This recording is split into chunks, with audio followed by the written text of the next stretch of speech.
Hey Roman, how you doing? Want to hear a Dutch joke? Sure, why not? You got your Stone Edition Tanakh. Mazel tov.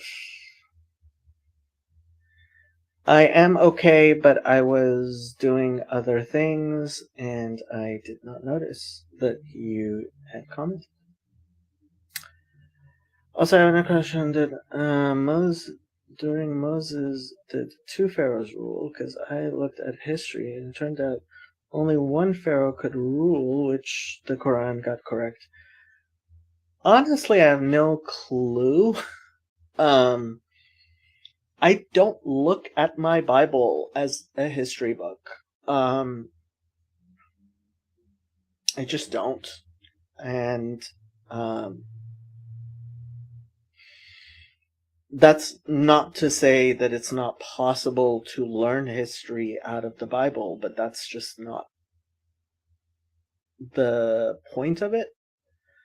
And so, I mean, I'm sure there are people who have written about the factual consistency or inconsistency of it and stuff, but I mean, I would just be Googling an answer for you.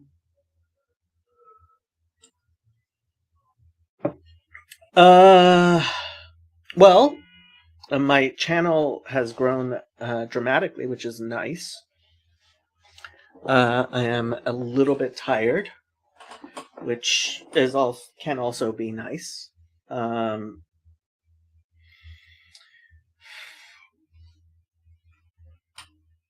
but yeah, it's been an interesting week, that's for sure.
Uh, but all in all, I've been reading the Stone Edition Tanakh, and I've got to say, it's the best thing I've ever invested my money into. Like, it's so refreshing to read. Interesting. Um, I haven't finished your not intervention video yet. I have some things to say about it. Which not intervention video? You mean the just discussion where I discussed the thing? Yeah. Days off are good, although you're soon going to have none of that. How's your spirit? Good question. How is my spirit?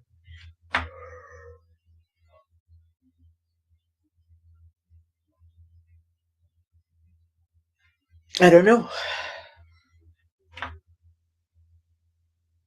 I mean, it would be nice if this wasn't during open enrollment, and I wasn't thinking, oh, the Good Faith stream, was that the one where I had that discussion? I'm not really sure, honestly. The just chatting streams and the conversations are blending together. Uh, um, I'm thinking of going back to school. In fact, I'm pretty sure I am going to go back to school. Next semester, I am taking probably 18 units, which is double what I'm taking this semester. And it's going to include a practicum, which is actually spending hours. New substance abuse counseling. And so it's probably going to keep me busy. And I'm thinking of maybe giving up my office and like just moving all my equipment into my new apartment, which is much bigger than my old apartment. I partially had this office so I wouldn't spend so much time at home. You know, it would give me but it was close and right. So, but my social life has kind of picked up as well now that COVID's over. So I am actually getting out and doing stuff. I'm like driving. If you're into it, pray for my spirit, my friend. I am very, very into prayer, and I will pray for you, my friend. I'm curious, one day will God destroy the universe and create a new one? Not that I know of, but I may be wrong. This time of year is always stressful, yes. Hope God guides you to a good woman. Crosses fingers.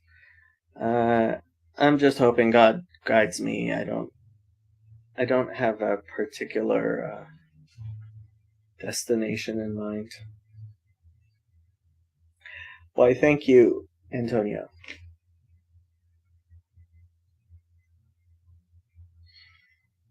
Yeah, I'm thinking of going and doing the same program Max did. Um, that's probably what I'll do after I finish the substance abuse counseling, because I actually do, like, I did 9 units, it's 39 units, and I think it's useful and, like, will possibly be, I don't know. Maybe well, I'm wondering if it's better just to drop this um, this program and just start the master's in social work next semester.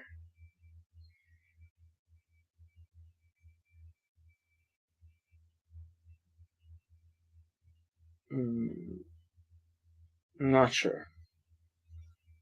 But right now I'm leaning towards finishing the substance abuse counseling and um, starting the MSW if I can in in uh, in the fall. A lot of people seem to have done the substance abuse um, certificate first, but a lot of those people were getting a bachelor's degree, which is not what I am doing.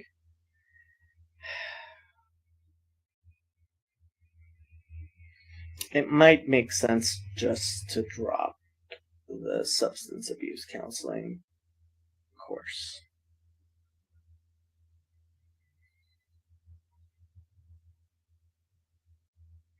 But I actually want to do the practicum.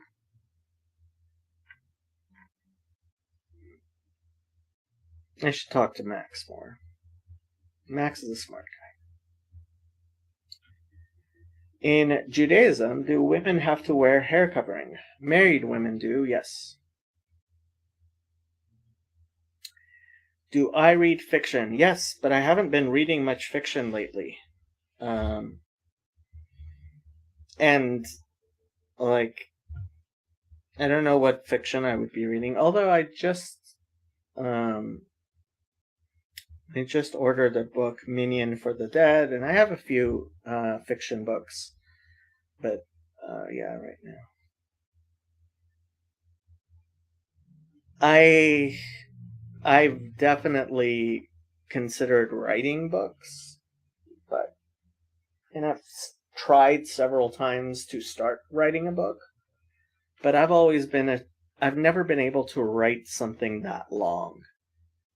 I've always been a short writer, and even when I try to make it like an anthology of essays, never really worked well for me. What time is my class tonight? My class tonight is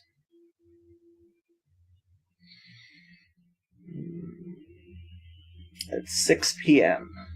So we're gonna chat until I have class. And then I am going to have to go to class. And good evening, Charlie. What's in the news?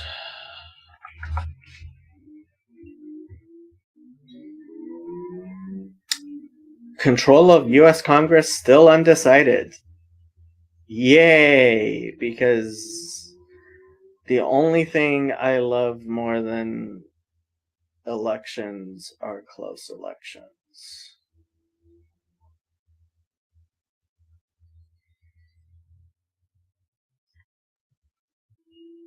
Mm.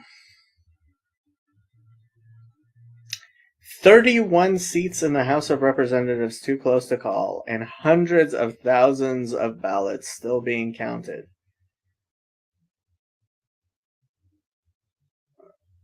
Because Arizona is just stupid, apparently.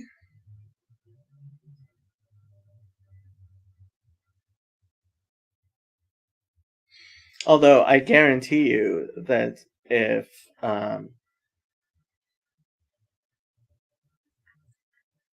it looked as sure as basically it looks like the Republicans are going to at least win the House, then the press would have already declared that the Democrats have won the House. But of course, they would never do that in the other way around.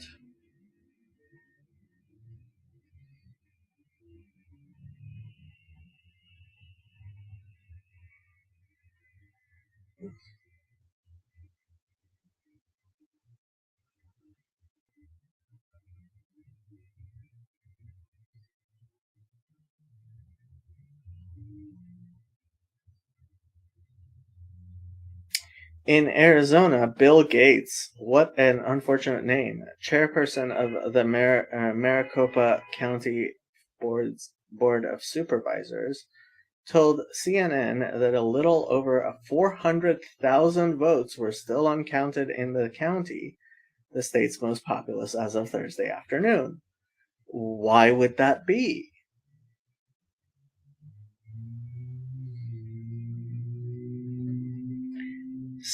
Still having a war in Ukraine, and as far as I know, no nuclear war has happened yet. Jacob! Hey, Miles. Eastern Orthodoxy isn't like a no-hydism because Eastern Orthodoxy requires baptism to be saved. I think Father Stephen would disagree with requiring baptism to be saved. He is very into. I mean, maybe we should have a Q&A. I might propose that. Um, Father Stephen is up for continued conversation, and I have been in contact with him. And but so one thing he said in our conversation, and I'm sure is what he would reiterate in this type of thing, is that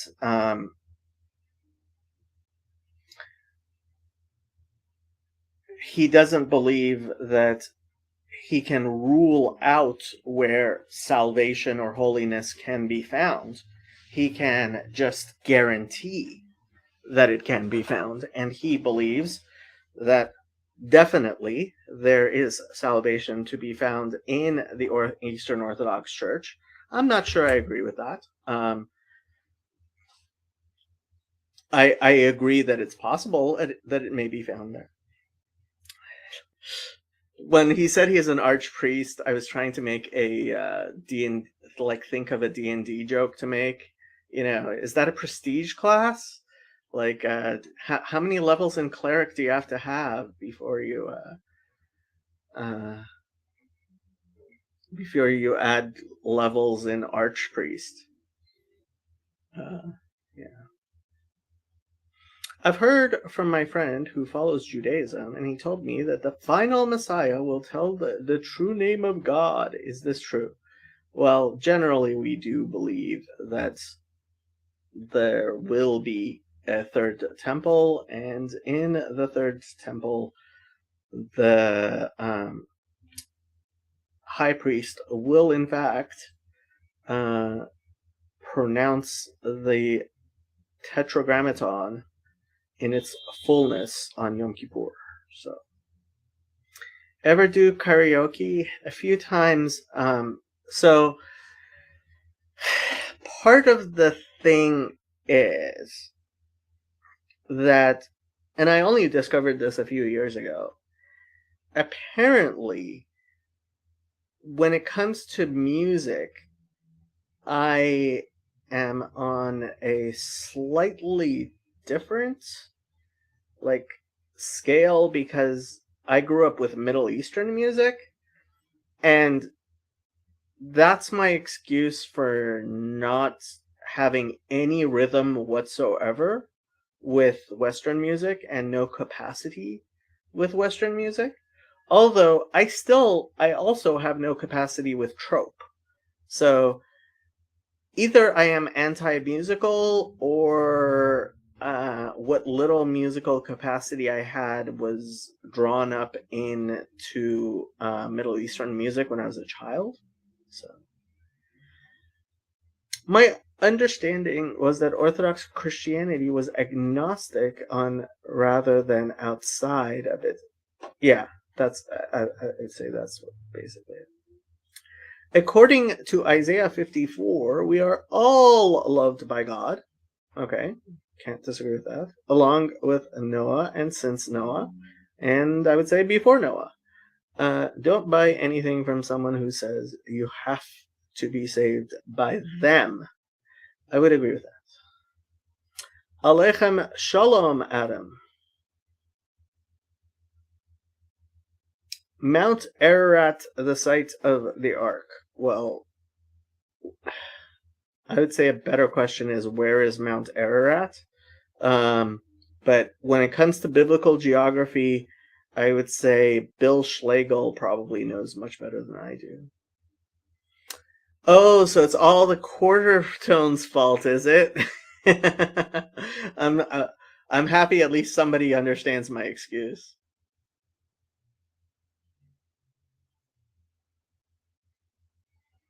Hey, Dominic, long time no see. How are things? The Ethiopians have the Ark. Honestly, if they did, I really, really think somebody would have gone and stolen it. We have an. What up? How you doing, Chad? Hang on a second. I will hang on a second. Ethan says, learned from this book that that's an introduction to Eastern Orthodoxy. They will say that they know where the church is, but not where it is not. Same for salvation. Yeah, that's the idea. Can you hear me? I hear you. I turned off my microphone as the ambulance was going by. My office is near which is another reason why maybe I should just give up my office and like move my office back to. I would be saving a lot of money. Yeah, you probably did. I thought it was a nice little, like, little character on your show. Kind of like Vanderclay's channel sometimes has, like, screeching tires or, things like that. The ambulance going by every once in a while. I think those things matter. Yeah. I mean, it shows you that, like, this is actual real life, and I'm not just in front of a green screen. That's for sure. Right.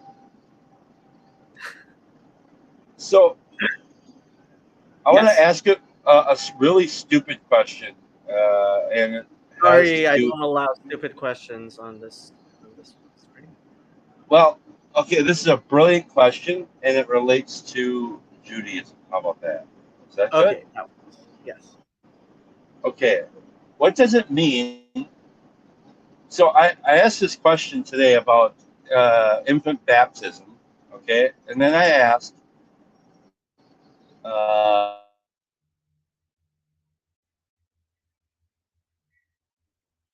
We lost you, Chad. of a non what? You're droiding on us. Son of a bitch. You can turn off your video and maybe your sound will come through because it'll be easier. Maybe. Yeah, so it's a bad location, probably. Did that help? Yes. Okay. So, Is infant baptism the equivalence of a non-religious circumcision? I would, I mean, the whole idea, like this idea that baptism is instead of circumcision is faulty. And I think it was part of the problem when Father Stephen and I were talking, right? And he mentioned, for example, when it comes to eating the Passover, right?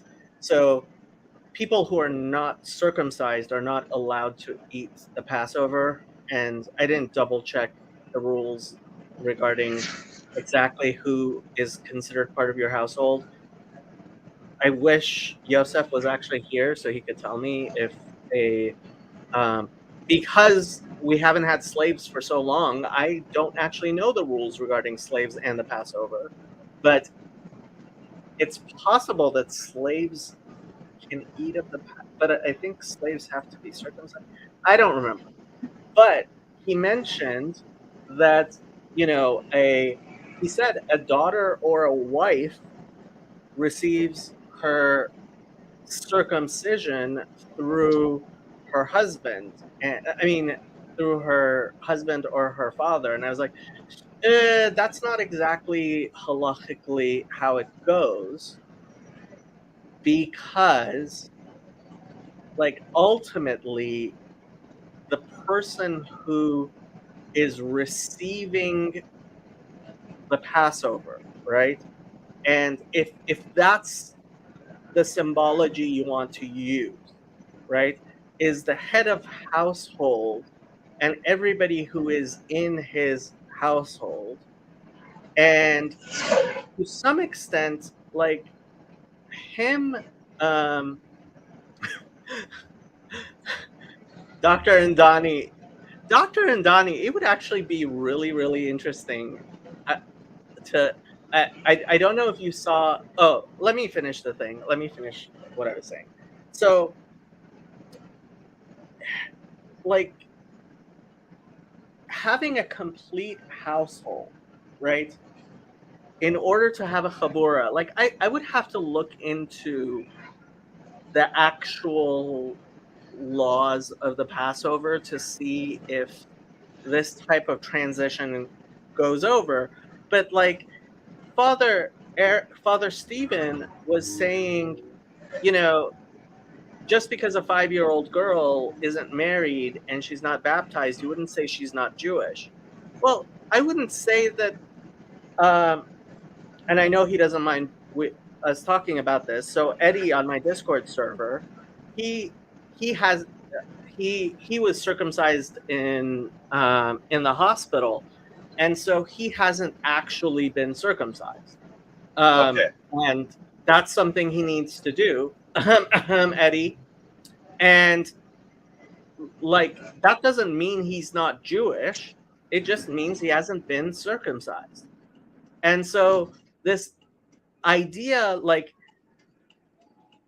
of baptism making you part of Israel. Well, there is this idea that, when you are converting to be part of Israel, which is something you can do, you go to the mikvah and that is where baptism actually comes from, right? So really, it's not that baptism is the equivalent of circumcision, it's that baptism is the equivalent of baptism in Judaism. And like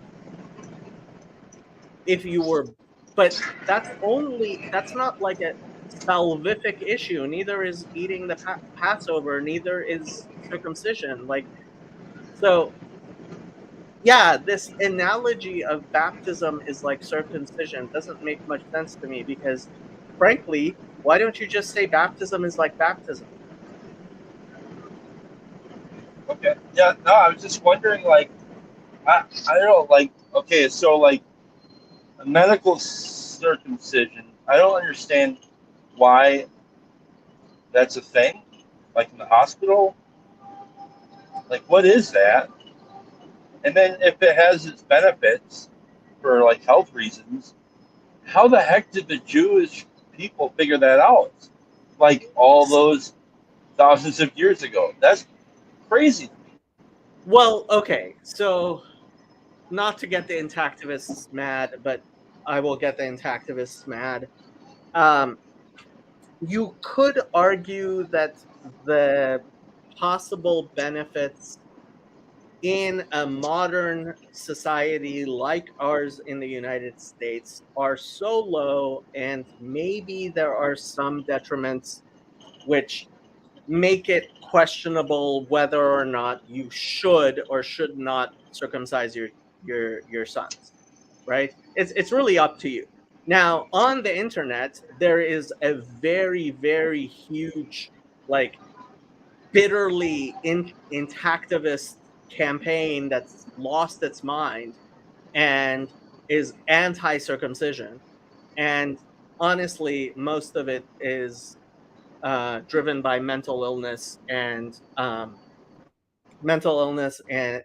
anti-Semitism and anti-Islam. Like it's actually a lot of people are just anti-Islam, and that's why they're anti-circumcision. Generally, I think the evidence is pretty clear that not in a as hygienic a society as we have now, there are benefits to circumcision, which is why in, for example, sub-Saharan Africa, the World Health Organization is circumcising adults constantly, and like has campaigns for circumcision in order to reduce HIV transmission and reduce all kinds of problems that you could arguably not reduce. Like in the United States, it's if somebody who's not Jewish were to ask me, like, should I circumcise my son? My answer would be, it's not like the health benefits are so clear that I would say definitely yes, but like it's mostly a cosmetic decision if you're not doing it for religious reasons. If you're doing it for religious reasons, you're doing it for religious reasons, right? And like Right. it's so let me put to bed one thing that the intactivists will say, and it's something. So when I was a assistant rabbi on campus, and part of the discussion was whether I was convincing people to get circumcised or not. I wanted to make sure and know for sure that indeed I wasn't like telling somebody to do something harmful, right? So I both looked into the research, and I spoke to men who were circumcised as an adult. And I can tell you they told me that being circumcised as an adult, they felt no difference. And adults get circumcised on a regular basis. It happens a lot in Israel because there are immigrants from Russia where it was illegal to get circumcised. Um, it happens in sub-Saharan Africa often, and so when people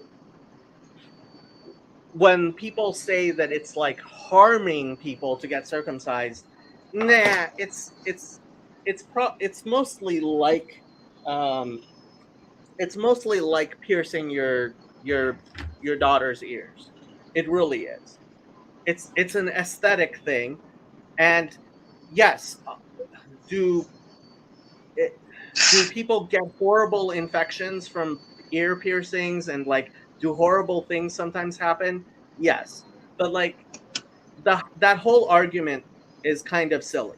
Now, there was a time in the United States where a lot of people, especially Jewish doctors, were like, "Hey, look, this is a great thing, and isn't it wonderful that the Bible was recommending it?" And it was like, and to some extent, Muslims say the same thing now. Look, our Bible is telling us to do something great, and I have to say, when you're talking at least 300 or 400 years ago, probably circumcision did have enough medical benefits that it is kind of nice that was part of it.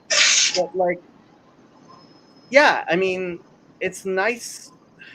I just don't like that type of thinking, which is A, if the Bible told us that we should do it, then it necessarily means, and this is like a big fight that the intactivists get into, because what Maimonides actually says is no, actually, circumcision reduces your enjoyment of sex. And it's part of the lesson of it is, guess what? Life isn't just about having the most pleasure possible at all times. Yes, it is. And, well, Maimonides would disagree, and I would disagree. And so, like, yeah, it's weird. So It's very like in a strange way. It's kind of like you know how Tom Holland talks about like the West is basically has like Christianity in its DNA. mhm, And I was yeah, thinking of this medical circumcision in like a Tom Hollandonian way, the United something States like that. definitely has medical circumcision of little boys as kind of a thing that gets done, and it used to have it even more. And honestly, I have to tell you, like, if you don't want to get your son circumcised, like, that's an understandable decision. But religiously, like in Judaism, we do it for religious reasons. And yeah, we are, you Right. know, it's a religious thing. I just want to address Dr. and Donnie and Danny. I don't know if you saw my discussion with Father Stephen DeYoung or not. It was a very interesting discussion, I thought, and possibly it might actually be very interesting to have a discussion um, with the three of us, and that would be awesome. A Jew, a Muslim, and a Christian walk into a YouTube studio chat. Yeah, I'm not reading all of the comments people made. If somebody wants to make their comments, they can as well. Dr. and Danny says, I saw parts of it, but need to watch the whole. Yeah, I mean, over the past week, it's received over 1,000 watch hours, which, like, my entire channel over the past year just recently hit 4,000 watch hours over a year. And so, yeah, it's been like three parts of the Trinity. Yeah, I actually I have to wonder what you would say, because I mean, as far as divine simplicity and hypostases, like, What is that? What is hypostasis? what is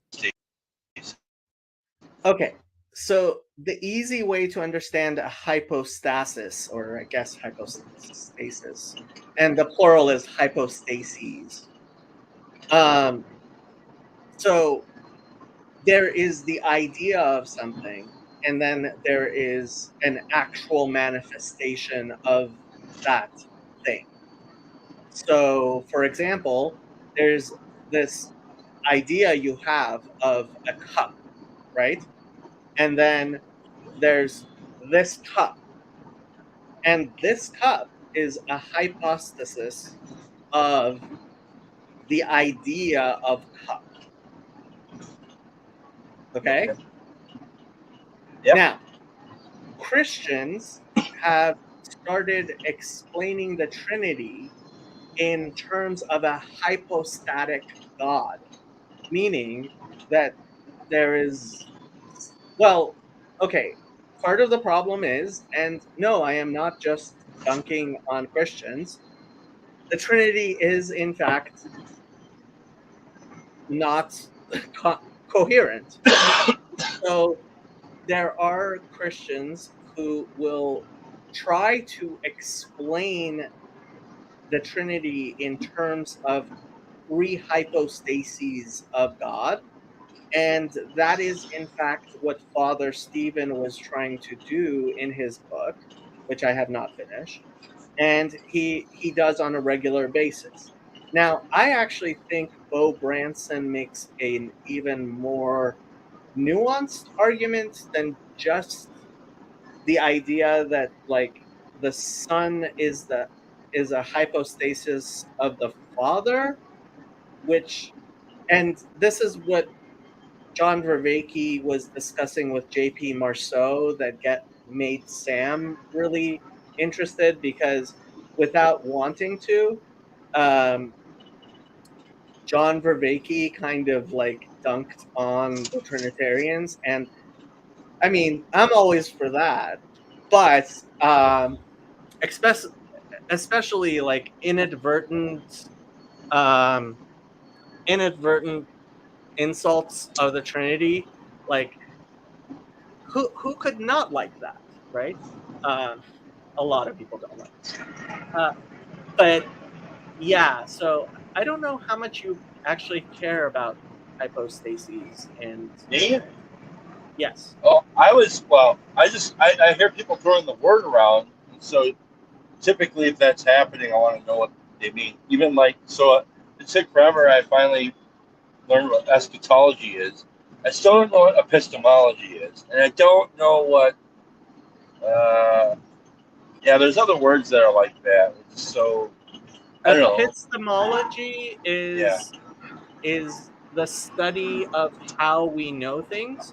So usually when I bring up epistemology, I talk about like the scientific method as an epistemology, and the scientific method is one way in which we get to know things, whether or not they are true.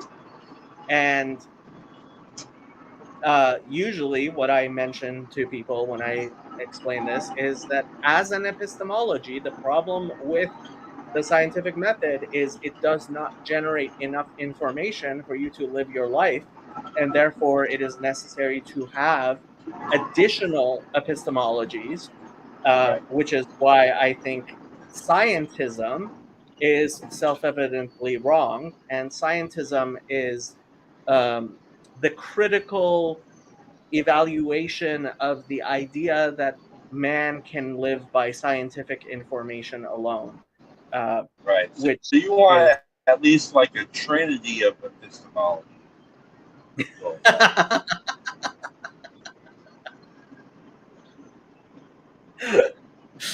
well, usually I talk about two, but I guess you could add a third epistemology, although I'm not sure what that would be. Well, I guess I think maybe it would be phenomenon. relational to others.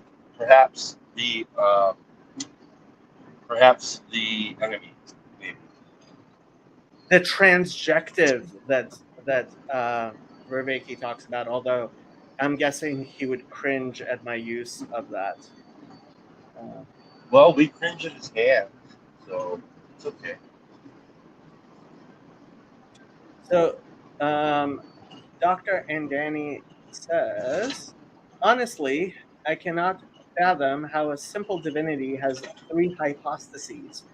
I agree. I believe that in fact God must have an infinite number of hypostases, and that's why I think Jess um, only kind of sort of understands it. I mean, yes, there are plenty of people who have started talking about the Trinity as the relationship between the infinite and the finite and the relationship between them. The problem with that type of thinking is actually, you know, what we would actually say, I say, is it is clear that a hypostasis of God is not, in fact, the ineffable God, right? It is a hypostasis of God.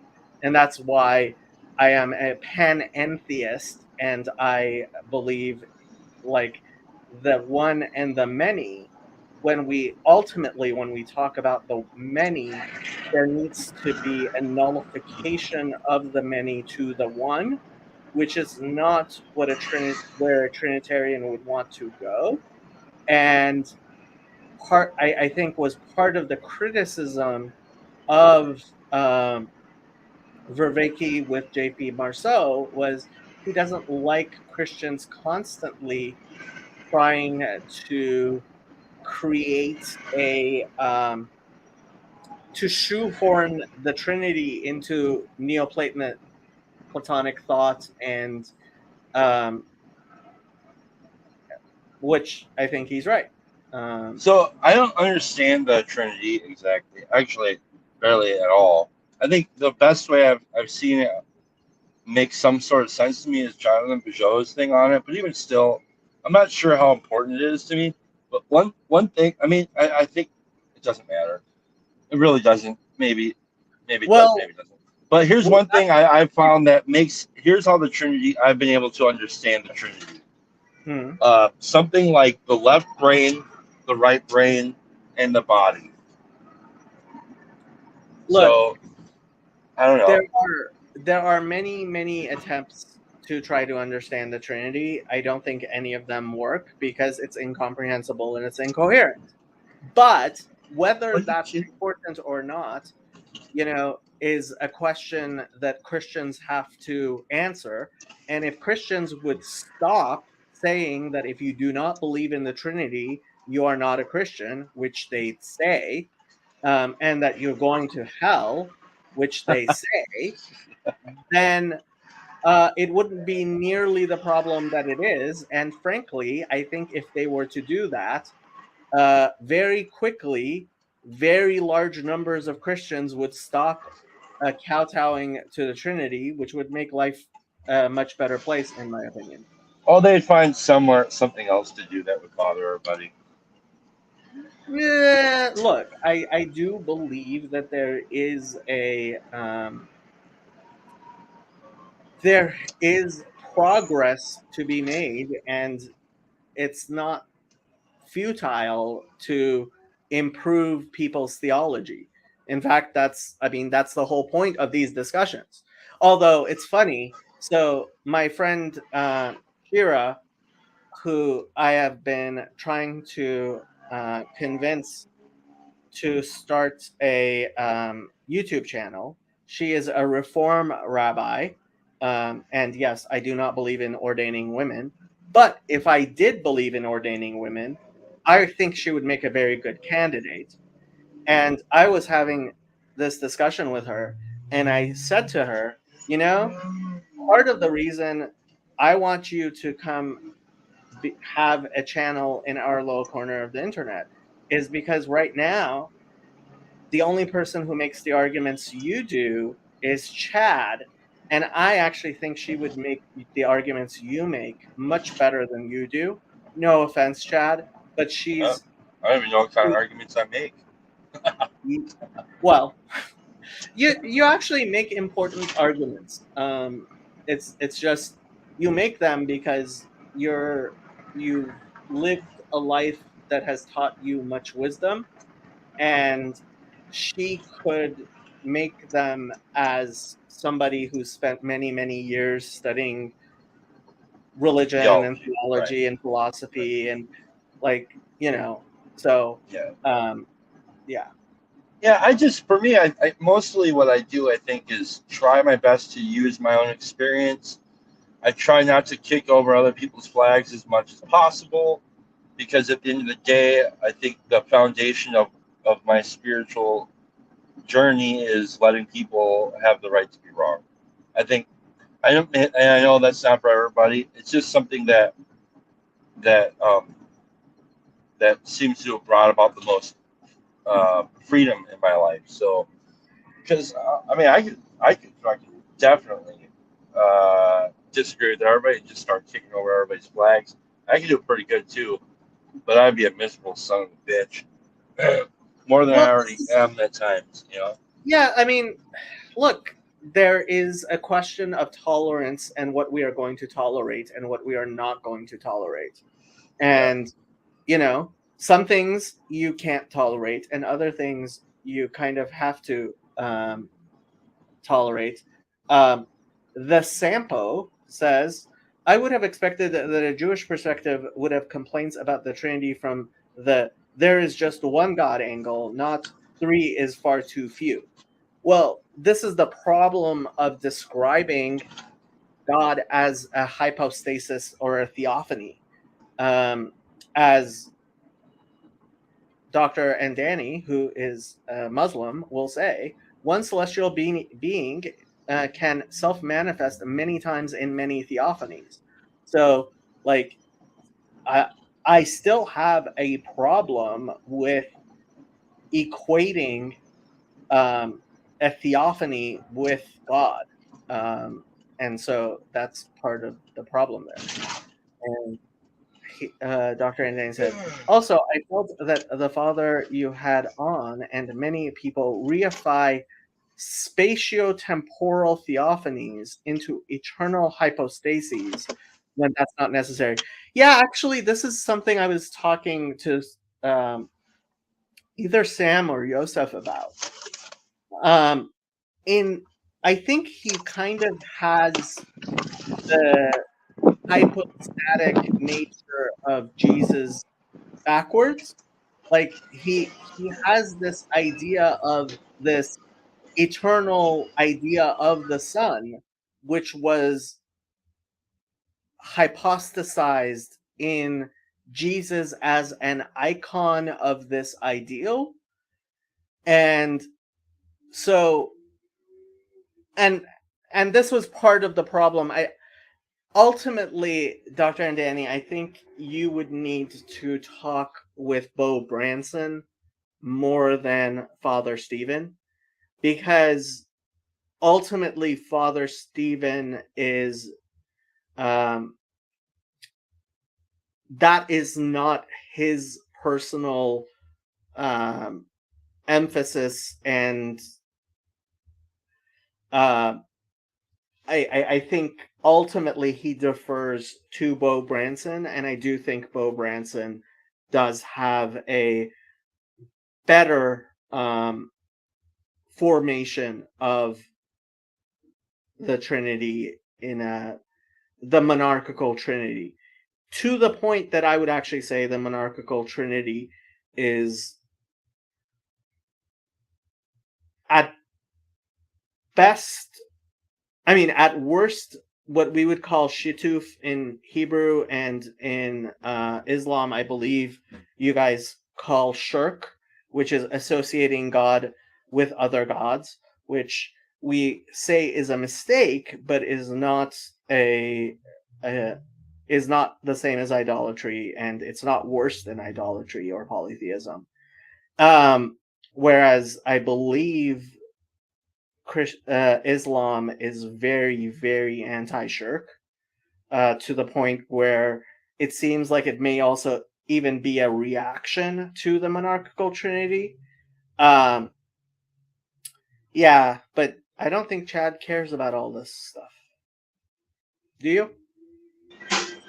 I'm in the gas station, so You're in the I'm gas just station. listening. Yeah, I'm about to get some You, nicotine. I will continue to talk about the Trinity. Krish says, and this one synagogue I went to had a female rabbi, so there's no problem when it comes to gender. I would say, even though I go to synagogues, including my friend Shira's synagogue on a regular basis, actually, that is, in fact, the synagogue I go to on a regular basis. Now, I don't believe that Reform or conservative is Judaism, and yeah, it's a weird thing. Dr. Andani says, from our Islamic perspective, there is one Nur Muhammad, or Logos, that is the universal intellect, Nous, and it is mirrored on all prophets and imams. I mean, that's basically, I would say, the concept of the logos. And I mean, there is the idea, which is Kabbalistic and somewhat controversial, of the tzaddik as a form of hypostasis of God. But I have to say, all hypostases of God are not, in fact, God. Are, in fact, not God.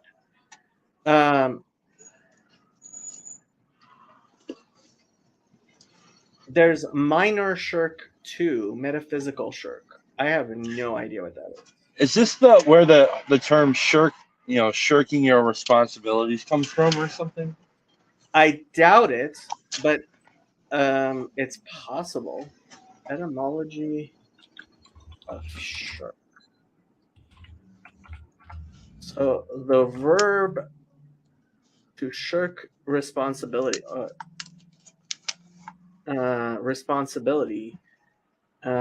comes from to practice fraud or trickery. Also a noun, a needy, disreputable parasite.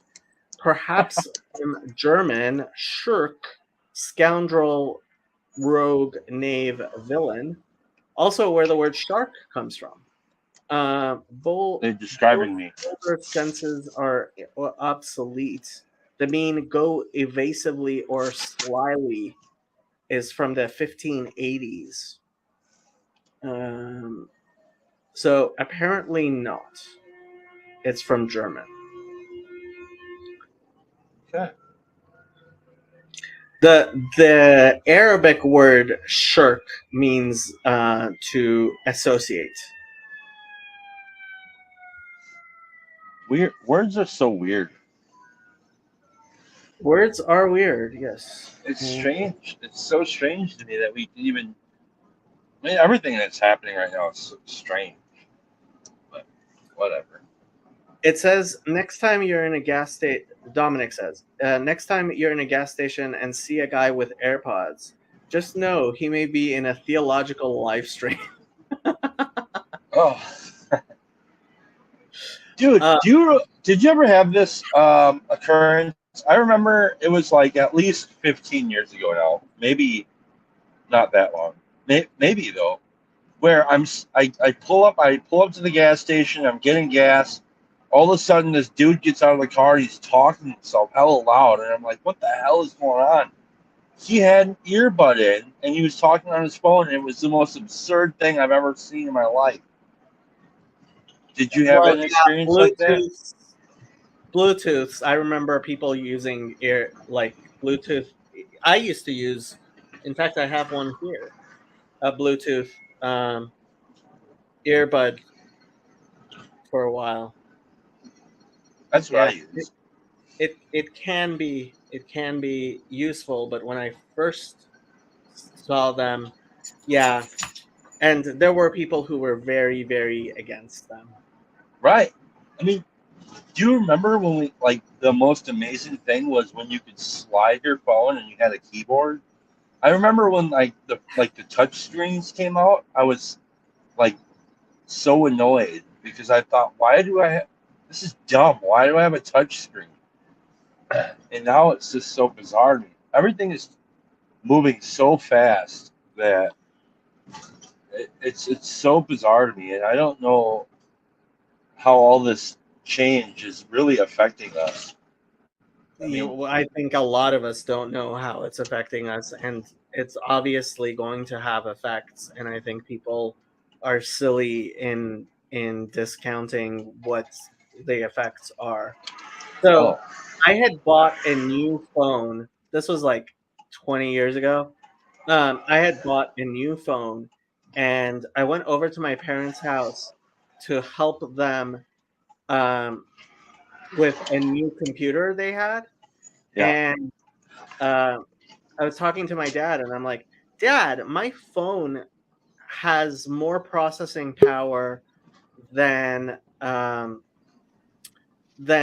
that entire computer we're replacing. And my dad, who's an electronic engineer, hey Grim, What up? my dad, who's an electronic engineer, said when he was in school, there was a building that had a UNIVAC in it. So like this mainframe computer, the whole building was a computer, and um, my phone has more processing power than that entire building did when he was in college. Yep. Your phone probably has more processing power than all of the college computers of his time put together. Could be. I do not know. Grim, Well, why I'd did love you to talk. put I you love on- you guys. I have to go into this AA meeting because I'm a drunk and I need to treat this thing. So which it's really reminds me good to see you. of an assignment. Bye. I have to do an Hey, assignment. wait, Oh, sorry. Grim, are you going to be doing something tomorrow? Like some sort of live stream? Where are your live streams? I'm kind of fiending for them. I had to go be in the world. But in 50 minutes, we're premiering the Estuary Camelot episode where I talk to like people who have run estuaries all at the same time. And it's very exciting. Sweet. So All you right, should bye. actually put a link in the chat because in 50 minutes I have to leave. I have to stop the stream, so I go to my class. So it seems like it would be perfect to like try to transition over. You guys should go there after Jacob stops talking to people. Yes. So you guys are talking about what happened. We don't know what this does to people. Chad mentioned that for like all of 2 minutes before you came. I was listening before I came. It was while I was coming that I started paying attention. Go figure. Before that, we were talking about hypostases and the Trinity, and I know how much you love discussing hypostases and the Trinity. Well, hypo means like underneath, Mm-hmm. and stasis is like permanence. So Right. underneath permanent manifestations. I Correct. think it's an unnecessarily complex term, but the What would you Trinity call is it instead of hypostasis? well, in general, an instantiation or a manifestation. Instantiation is a good word. I like instantiation, although I'm not sure more people understand that than hypostasis. I don't know. If people are having glossary problems, I'm not the guy to come to because I make up words and I use nouns as verbs and that sort of thing. Dr. Andani likes modes.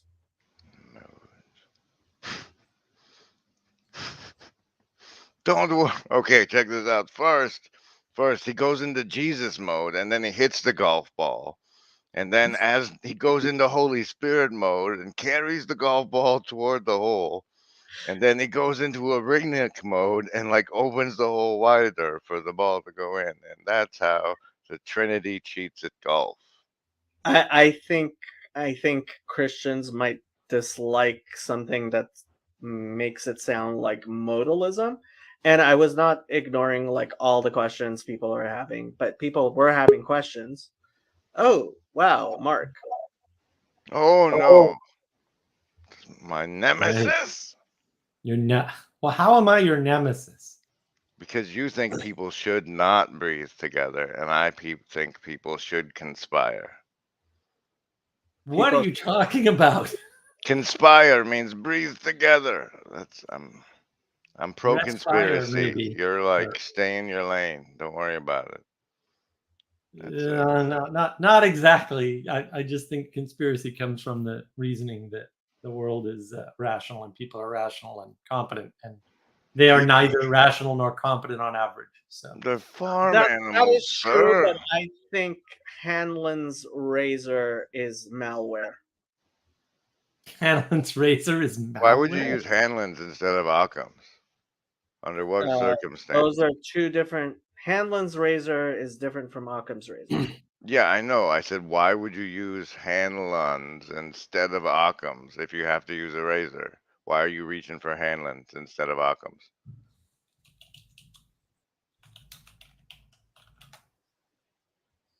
Is Hanlon's razor an instantiation of Occam's razor? That's I not am even what I'm considered- asking. You see how he's dodging the question? So because you because need a one razor. is correct, and Why the, is it Hanlon's you need right now? Why is it Hanlon's razor you need? I think Hanlon's razor addresses the problem we're talking about more directly. yeah, Occam's razor is something like the simplest answer is best, and Hanlon is the least maleficent answer is best. Like they're just not equivalent. They sound similar, but Well, the way my God works is like everything turns out to be really simple and yet way more elegant than anyone could have possibly imagined. So, Dr. and Danny says, Jesus' prayer. Oh, Father, it's me, you.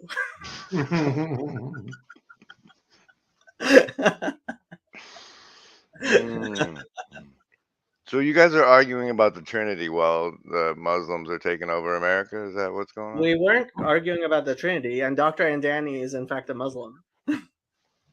Well, congratulations on the way it's going for your team, Dr. and Danny. I'm trying to get these guys up to competition, but oy vey.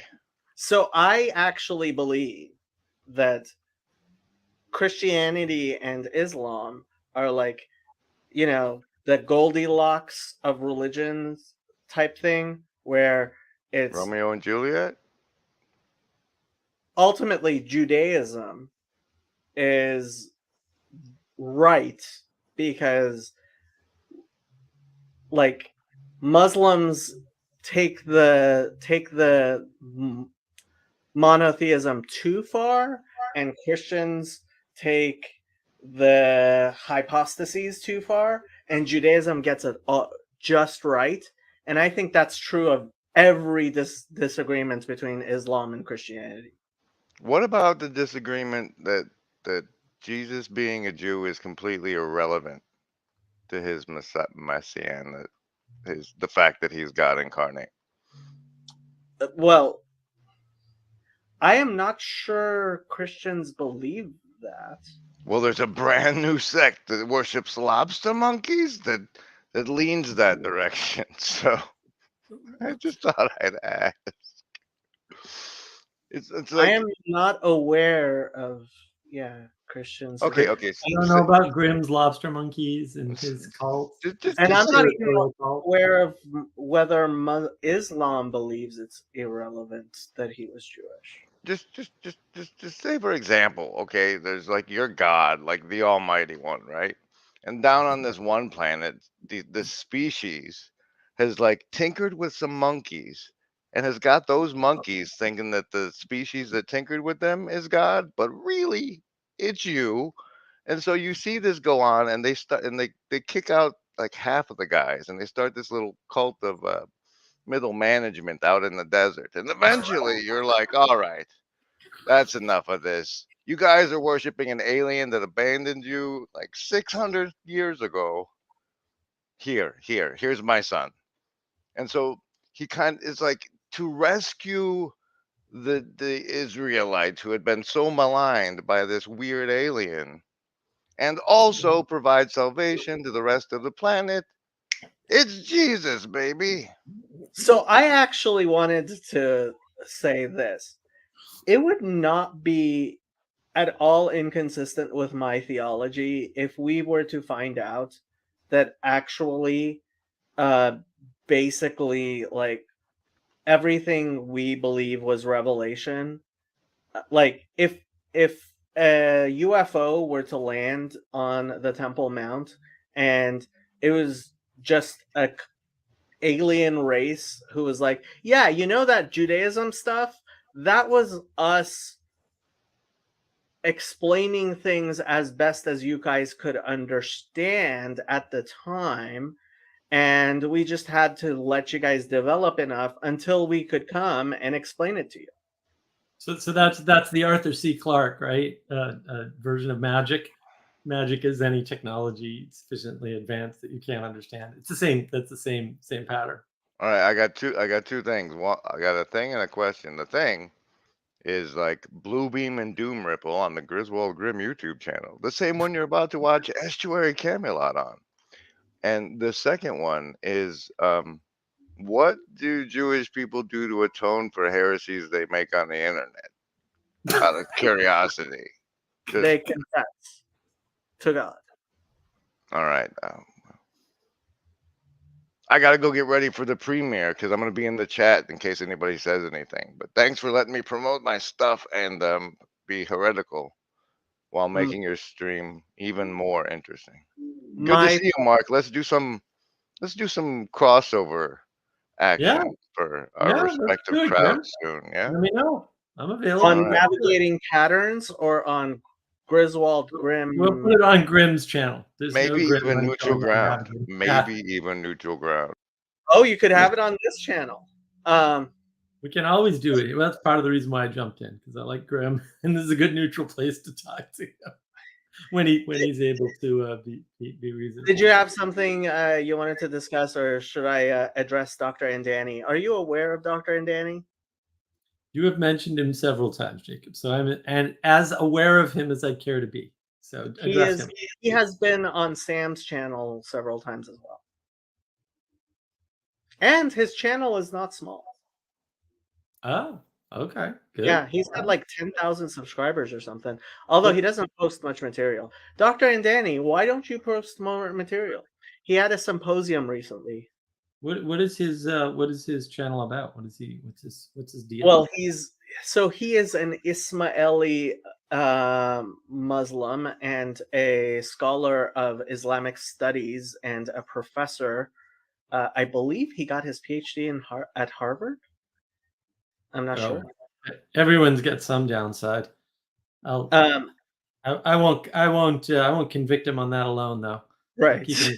What's his channel about? Is it about that, or? It's about Islam. Yeah, generally, Dr. Andani. I'm not sure if Dr. Andani is officially I mean, I don't know if you would call yourself a da'i, which is the Muslim kind of equivalent of an evangelist, apologist for Islam. But to some extent, Dr. Andani spends a lot of time educating people about Ismaili Islam. Let's put it that way.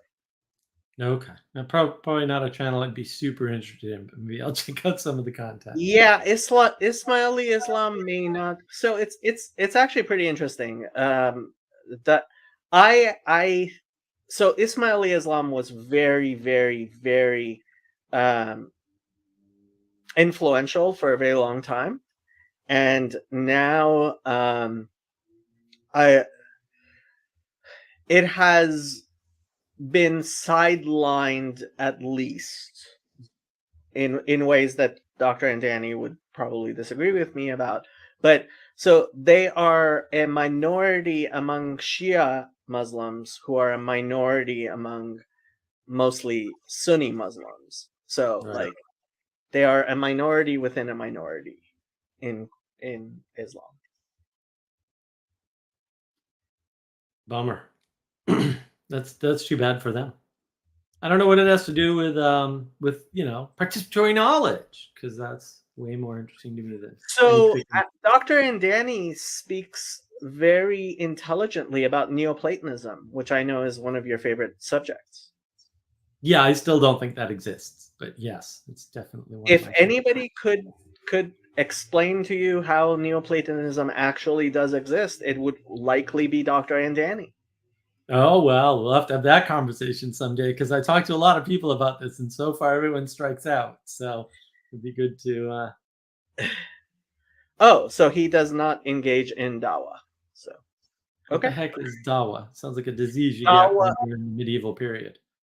Dawa, I believe, literally means invitation, but it is Arabic meaning invitation, which is how Muslims invite other people to their faith. I don't call people to Ismaili Islam. I just educate against misinformation. I try to do that too. Like when people like John Vervaeke use Neoplatonism, I try to educate people that he doesn't seem to be talking about anything in particular except Platonism. See, I think you're very wrong about that. Yeah, I know, but again, I keep asking people, well, what common thing do all Neoplatonists share? And that seems to be the only common thing that they share is Plato and Aristotle. And all the sects were small. We don't know anything about any of them. They all got wiped out. Did you watch the video that's like the video on my channel when you just click on my channel? Yeah, I did. And did that not give you a decent idea of what I mean by Neoplatonism? Oh, no, I understand what everybody means by it, but what they're saying is something quite different, right? Like I totally get it, right? They want some magical, unified precursor religion that they can modify to make the perfect religion. It's like, well, okay, but none of that happened. So of course you do. Like everybody wants that. Well, but it's look, not real. It's just a grouping of religions which are distinguishable from other religions. Like Hinduism is definitely not Neoplatonic. Confucianism. Yes. Identifying against all the things that don't have Plato and Aristotle in common is a thing to do, but you're identifying against, you're not identifying for. In other words, you don't have, and like Vervaeke's project is very much, or at least parts of it are very much, go back to Neoplatonism, and instead of taking the branch of Christianity, take the branch that's better than Christianity, that's really the religion that's not a religion, which roughly speaking means all the good things of religion without all the bad things of religion, without defining either of those sets. Like, oh, okay, sure. I would love to do that too. And I would also like a pink unicorn that can spit out gold coins on command. Okay, but none of that's real. Okay, so I think the term post-Platonism as a idea of a post-nominalist version of whatever Platonic ideas were had before seems comprehensive. Post-Platonism makes more sense and is more consistent, and I don't have any problem with saying post-Platonism, okay? The nominalism needs to be left out of the conversation because no one's ever been a nominalist, and nominalist ideas just end in absurdity. That's why science is full of absurdity, and that was not clear to me until John did his talk on the meaning code with Wolfgang Smith there. And then I figured out exactly what he was talking about. But what he's talking about is relegated to a small subsection of scientists who happen to also not be religious. And I don't think that's a coincidence somehow. I think the nominalism and the science religion are tightly linked because you have to sort of accept nominalism in order to be an objective material realist, right, in science. Like you don't have a choice. So, Mr. Sartori, do tell us. Oh, hold on. Perfect timing. Yes, I know. Yeah. So you like post-Platonism. Yay. Yeah, I mean, I don't think it's practical to use outside of our circles because nobody knows Plato. I think this is one of the problems. So like if you talk to the Catholics, for example, they're very big on speaking as though everybody understands Plato or is at least aware of Plato. And one of the problems is when you speak to people, they don't know Plato at all. Like there's this whole ontology group on Clubhouse that meets pretty much every Friday evening and has been for well over a year. And I don't make all the meetings or anything, but it's very interesting because all they're doing is reinventing Plato over and over and over again. And I keep explaining to them, no, Plato already settled this. And they're like, no. And none of them have read any of it. And they're all high up, well-paid computer science people, right? With very good educations who know lots of stuff outside of anything philosophical. Well, have no idea they're discussing philosophy. So you are preaching to the choir in the idea that we seem to have lost the idea that, in order to actually claim you have new ideas, you should actually be aware of all of the old ideas first. Right. No. And that should be self-evident, and it's not, because we've told people they're educated when in fact they're not. And I have a great video on navigating patterns, education versus training, where I make a difference there. I say there is a line, there is a difference between education and training, and I go over that in my video, right? But the problem is worse than that. It is, we have answers to these questions. They may not be satisfying answers. I'm not saying they're satisfying answers. They're certainly not scientific answers. Right. And nobody knows this not because they haven't been told, but because they refuse to engage with say, reading Plato or understanding Aristotle or whatever. Right. So, Dr. Sartori, what do you have to say for yourself? I'm not sure because I wasn't here for most of that, but I'll assume that my native He never says anything. my native New Englander friend here was correct, because that's what people from Massachusetts do. They stick together. So They do. There you go. Excellent. yes. Well, I have been reading a very good book that it's based on the sphere sovereignty idea of philosophy, which it's based out of scripture only, and it opposes any attempt to synergize what the Bible says with Plato or Aristotle. So it says like Thomas Aquinas is the worst, because that's what they're always trying to do. Sounds like a Protestant book. Yeah, it is. Dutch Calvinism. Oy vey. The worst. But What's the book called? Who wrote it? It's Herman Doywerd. It's called let's see. Because That's a nice Dutch name, yeah. it is called Roots of Western Culture. Pagan, secular, and Christian options. Oh, that's a bold. And is he just like some religious figure, or does he actually have some historical creds too with real history? So he wrote this book after World War II because the Dutch people were, the country was, there was political parties that were trying to say we need to reject it's a lot about this concept of the religious concept of antithesis, which he says is different from antithesis in Plato or any of these other things, because that's always opposites that are synthesized at a higher point of a higher value or whatever. Whereas in the religious antithesis, it's rejecting anything that's basically contradictory to what the Bible says. I see. I mean, but he was writing this because they were saying that this was an antiquated way of thinking, and they wanted to embrace more humanist and socialist elements as they were reconstructing their government after World War II. Which he was saying, no, this is a bad idea. It's going to lead our country to a bad place.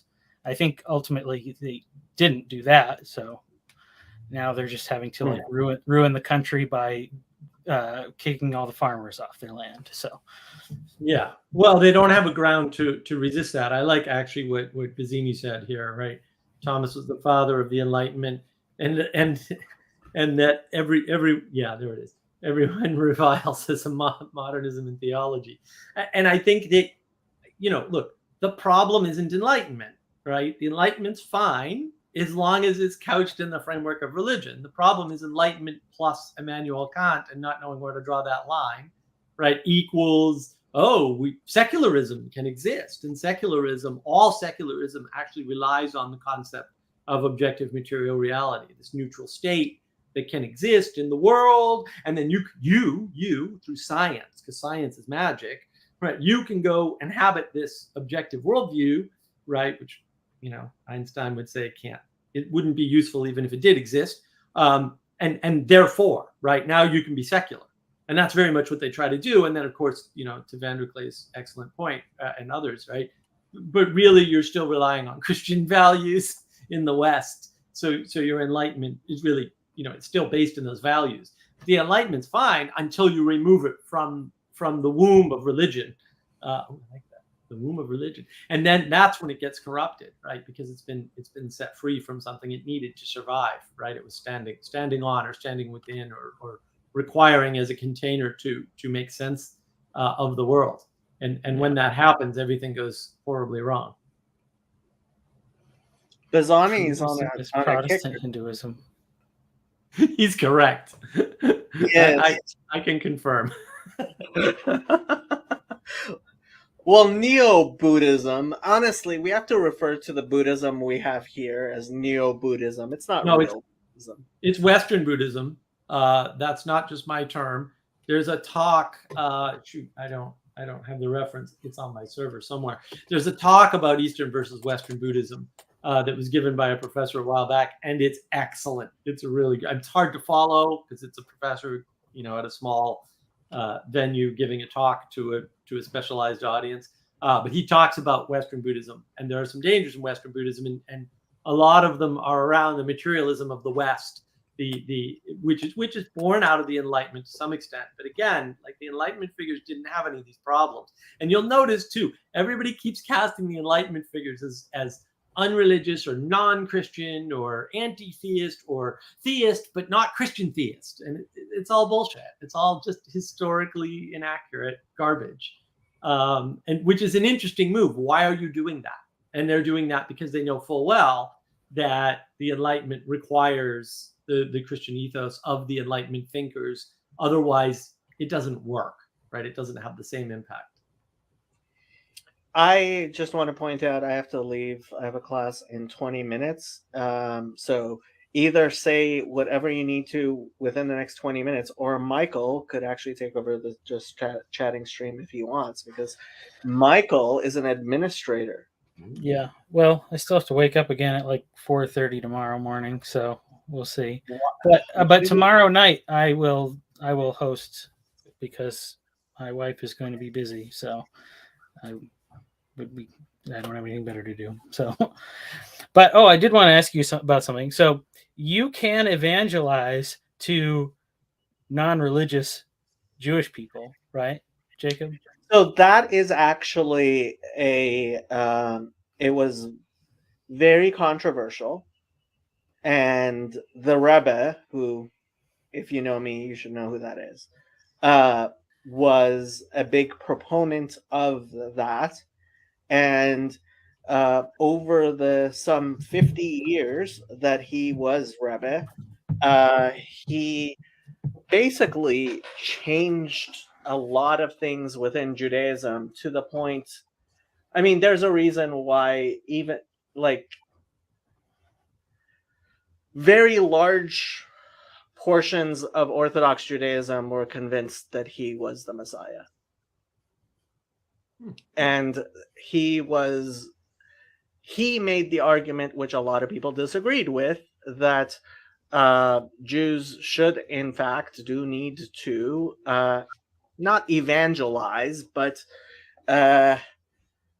care about the spiritual life of other Jews, not just religious people within their religious community. And to some extent, I mean, so Rabbi Jonathan Sachs? Yes. So the Rebbe actually told Rabbi Sachs to become a rabbi. He wasn't intending on doing that. And Rabbi Sachs gave a speech a few years ago to the convention, the main Chabad annual convention, where he talked about the three things that the Rebbe taught him. And one of those three things was that as a rabbi, he actually has to care about the Gentiles in the Gentile world and the Gentiles around him, which is still very, very controversial within Judaism. Hmm. Well, okay. So can you? And I have to say, I definitely cannot evangelize, but I can care and love the people around me and take as good of a care as I can of them. Can you send some Chabad people to my brother-in-law's house? I tried sending some Chabad people to. Well, Chabad people won't come and knock on your door, but I tried sending you to Chabad. Your Yeah. brother-in-law, is he Jewish? Yeah, Mandy's brother. Yeah, Oh, Mandy's brother. but he's. Oh.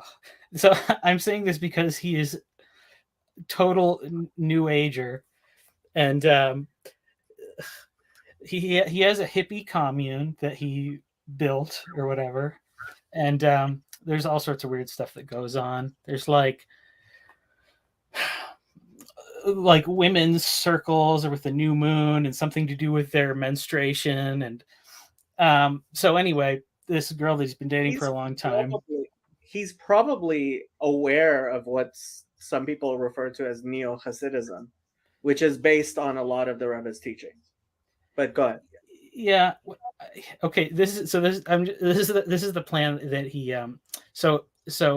My father-in-law called my wife and said that her brother was possibly getting married, or they'd been talking about getting married to this girl he'd been dating for a while.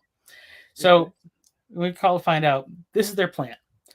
They're planning to conceive a child at a certain astrologically beneficial time, and then get married like 6 months later or something in some ceremony that we're probably will feel uncomfortable at, and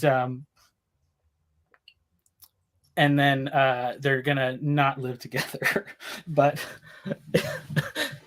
they're gonna live in their separate spaces on his weird hippie commune. So, I mean, I would definitely be interested to talk to him. Yeah, he's interested to talk to me. Probably not. He's very self-absorbed.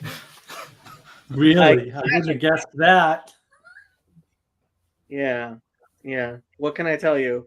There are definitely a lot of Jews on hippie communes, and during the 60s and 70s, the Rebbe sent several rabbis to like Berkeley and things like that, and some of them came back, and some of them ended up starting the Neo-Hasidism movement, which is, I'm not sure. I mean, so the most famous of those is Shlomo Karlebach. His music is still pretty is until he got canceled, Me Too'd recently, but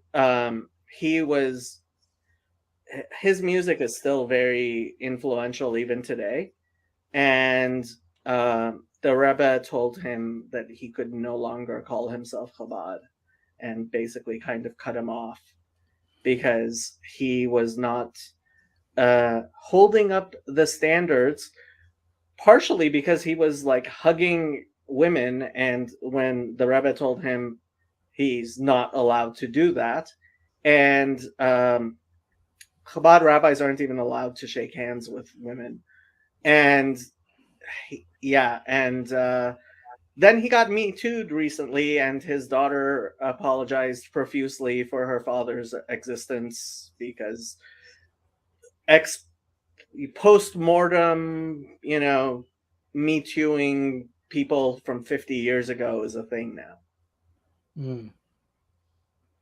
Yeah, well, we've got to cleanse the world of original sin, Jacob. So that's how we do it in the secular age. We don't have a choice. There's no other mechanisms.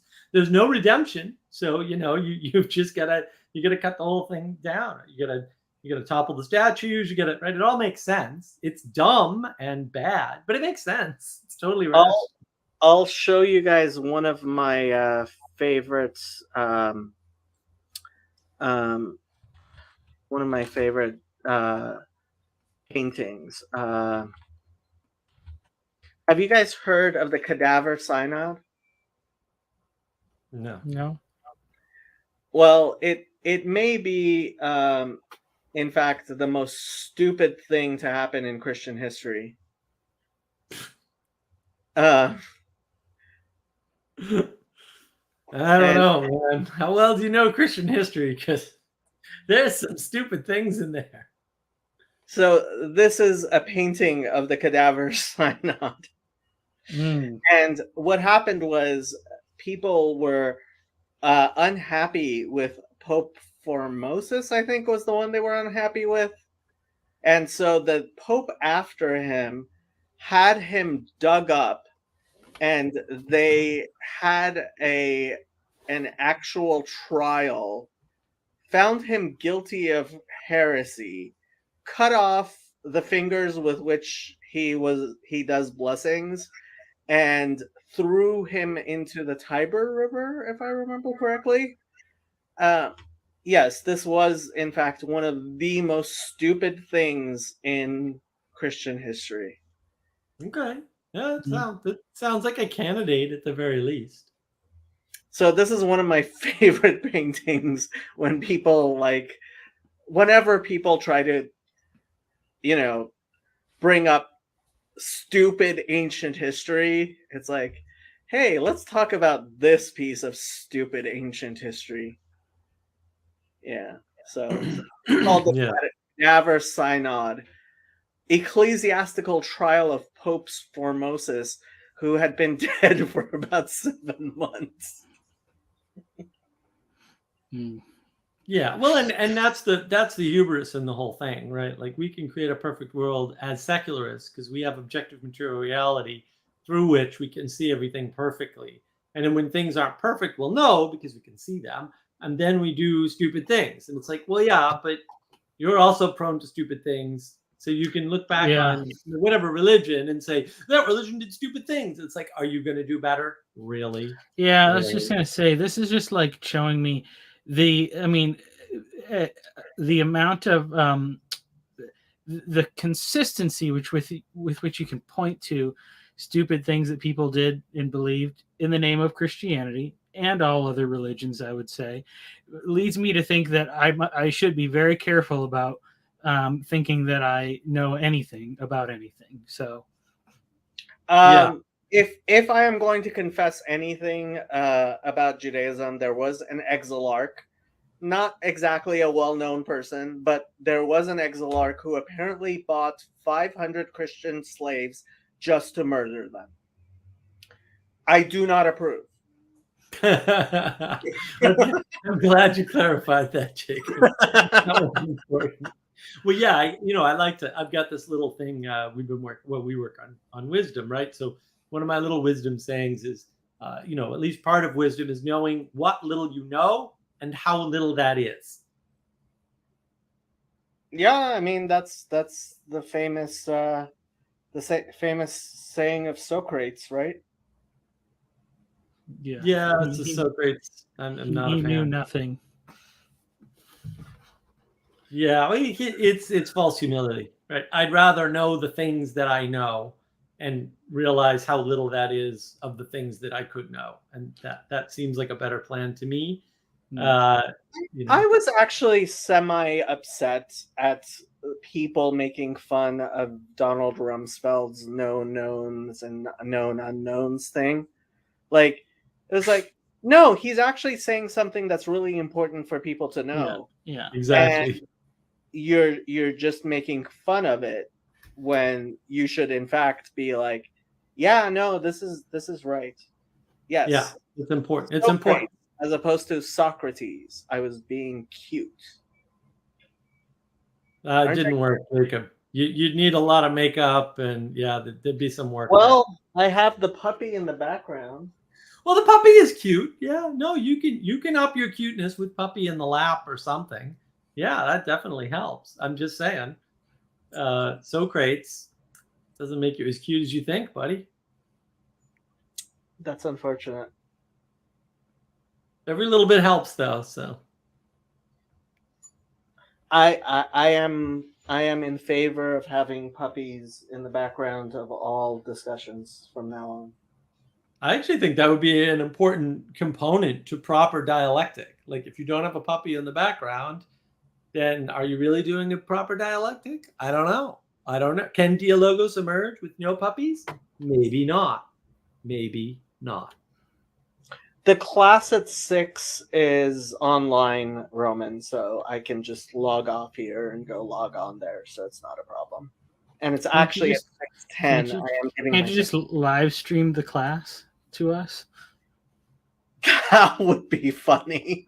I don't think Zoom allows that. Although, so I have to tell you about this professor. He's 85 years old, and he is an incredibly good therapist, but he has no effing clue why or how he does the things he does.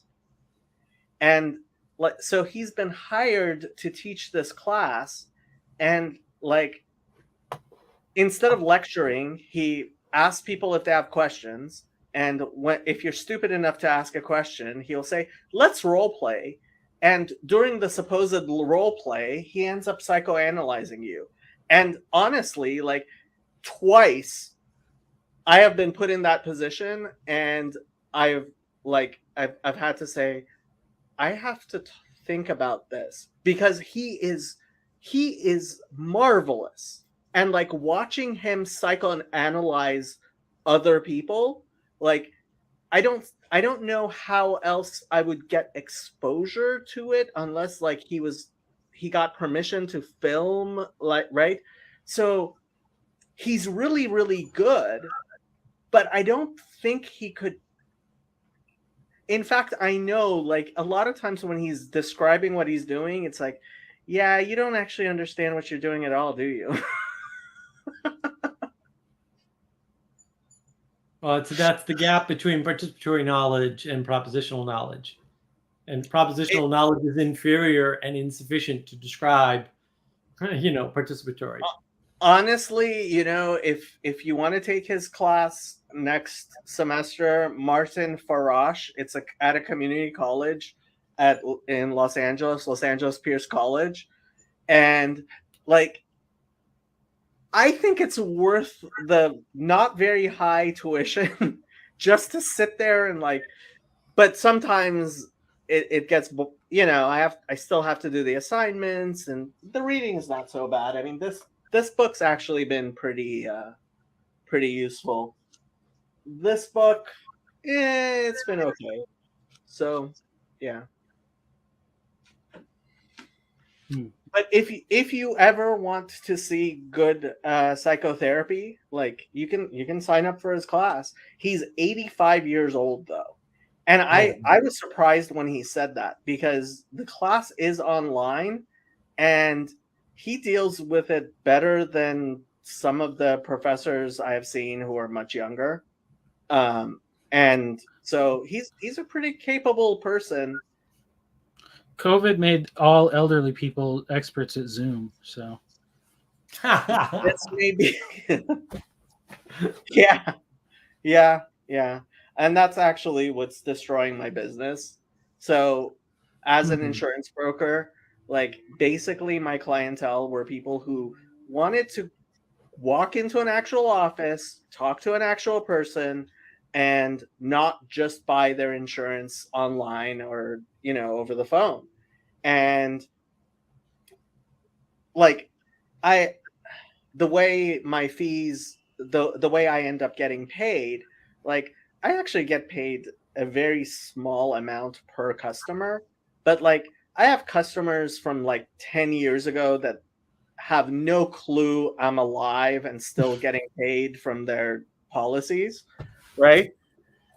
But ever since COVID, my clients are just people who need a lot more hand holding than my clients used to, because nobody comes to a broker. Well, nobody comes to me unless they have really complicated cases that, like, I had this woman who called me, and she's in the country just for 3 months in order to give birth to her baby.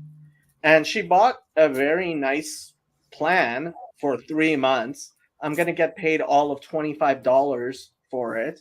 And she spent like 5 hours of my time. It's like, yeah, not exactly getting paid minimum wage. And so this is part of the reason that I'm thinking of kind of shutting down my business, because I still have my book of business. Like I still get my residuals from the previous years, but like my new clients, I don't know how long it's going to take. I don't know if my business is going to pick up right after COVID. I don't know. I just don't know. Yeah. And I have to leave for class in 2 minutes, which gives you a chance to advise me. Should I continue getting this certificate, graduate certificate that I am at a community college, which I probably will not use once I get my master's degree, which I'm going to have to go get? Or should I just stop the certificate and go directly to the master's degree? No, the more diplomas on the wall, the better. Yeah, but it's like another 30 units I have to take. The only reason I really want to do the certificate is, and it's going to take time, but the only reason I really want to do the certificate is because next semester I'm going to actually have practical, like a class where I'm actually practically like counseling people. So I'm hoping that's going to be actually hands-on, as opposed to spending the next 2 years taking a bunch of classes telling me things I know better than the professors do. Yeah, but that's what education is listening to people who are dumber than you so you can get more diplomas on the wall. I wish I could just test, without taking the classes, but you can't do that anymore.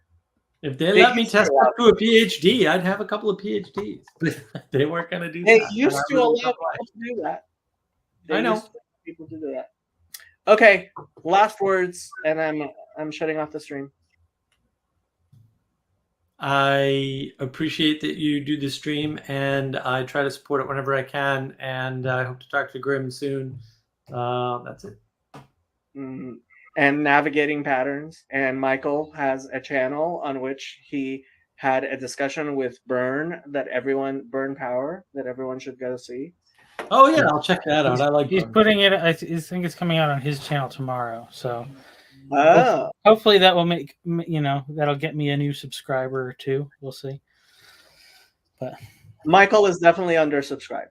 Okay, goodbye, people. see you tomorrow.